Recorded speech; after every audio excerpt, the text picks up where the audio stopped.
It was meant to be just another ordinary evening. My wife, Sarah, had invited me to her company's quarterly team dinner.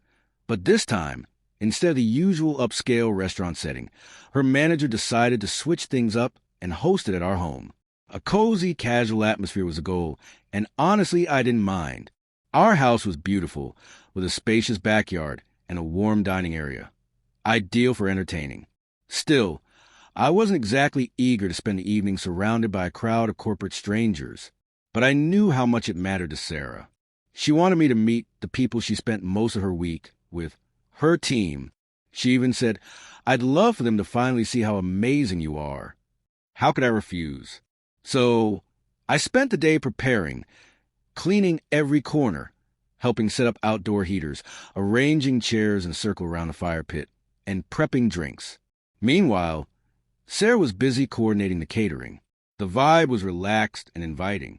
Soft jazz floated through the speakers while warm lights twinkled overhead, draped across the backyard like stars come down to earth. Wine and whiskey flowed freely, helping to loosen the stiffness that comes with formal gatherings. Around 6:30 p.m., the first guests arrived. They were well-dressed, friendly enough, mostly keeping things professional. I shook hands, smiled politely, laughed at the right moments. Time and again, I was introduced as Sarah's husband, and it didn't bother me. That's who I was there to be. Then Jason showed up. He didn't knock. He just strode right through the open patio doors like he owned the place. I'd met him once or twice at company events before. Jason, the smooth-talking salesman in his mid-30s, with a slick haircut and an expensive watch that seemed glued to his wrist. He was loud, obnoxious, the type who felt the need to dominate every conversation, never letting anyone else shine. He greeted Sarah with a side hug that lingered just a second too long. I caught it immediately. Sarah pulled away awkwardly, then introduced us again. "You remember my husband, right? This is Andrew." Jason glanced at me, a smug half-smile playing on his lips. "Of course," he said, nodding as if I was some vague, inconvenient detail. The mysterious Andrew. I let it go. I didn't want to stir trouble.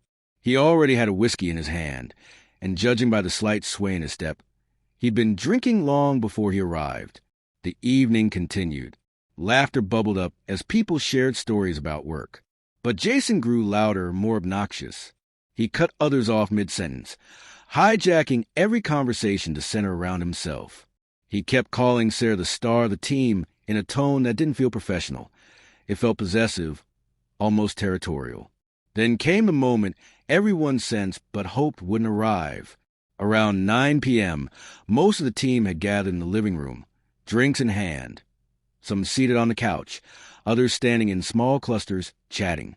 Jason poured himself another glass of whiskey, his fourth or fifth, I lost count, and was mid-conversation with a few co-workers when he turned to look at me.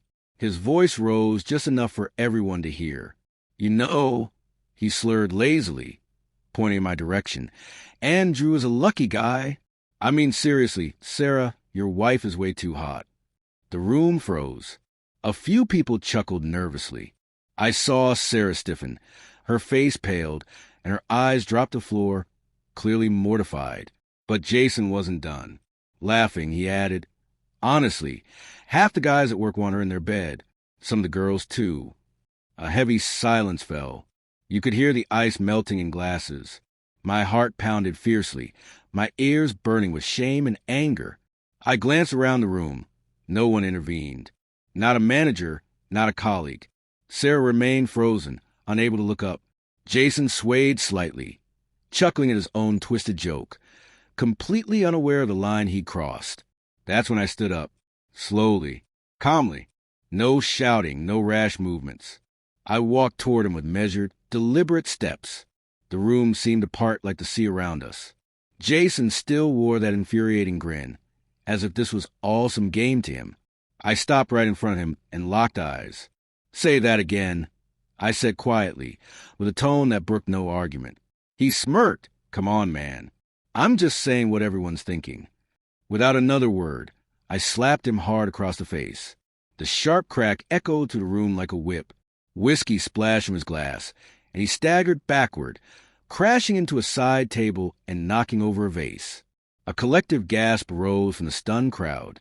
Jason looked dazed, his cheek already blossoming red. I didn't give him a moment to recover. I grabbed his arm firmly and steered him toward the front door. "Get the hell out of my house." He tried to protest, but I cut him off, voice low and deadly serious. "Hey, man, out." I snapped louder this time. "Before I forget, you're a guest. And I don't treat guests like threats." Jason stumbled into the night, wordless and humiliated. I turned back to the living room. Silence. No one said a word. I met Sarah's eyes. They were wide, yes, but beneath the shock was something deeper, something close to pride. She walked over to me, quietly took my hand, and whispered, "Thank you." That night changed everything. In the days that followed, Sarah received calls and messages from her coworkers. Some apologized for Jason's outrageous behavior. A few even thanked me. Apparently, he'd been making inappropriate comments like that behind people's backs for months, but no one dared call him out. Sarah told me the office was still buzzing about the incident. Jason had been put on leave. Human resources got involved. He had humiliated himself in front of his team and revealed his true character for all to see. I didn't slap Jason to show off or to prove some macho point. I did it because there's a moment when silence becomes weakness, when tolerating disrespect is the same as giving it permission. That night, I didn't just defend my wife. I defended our dignity, and I have no regrets.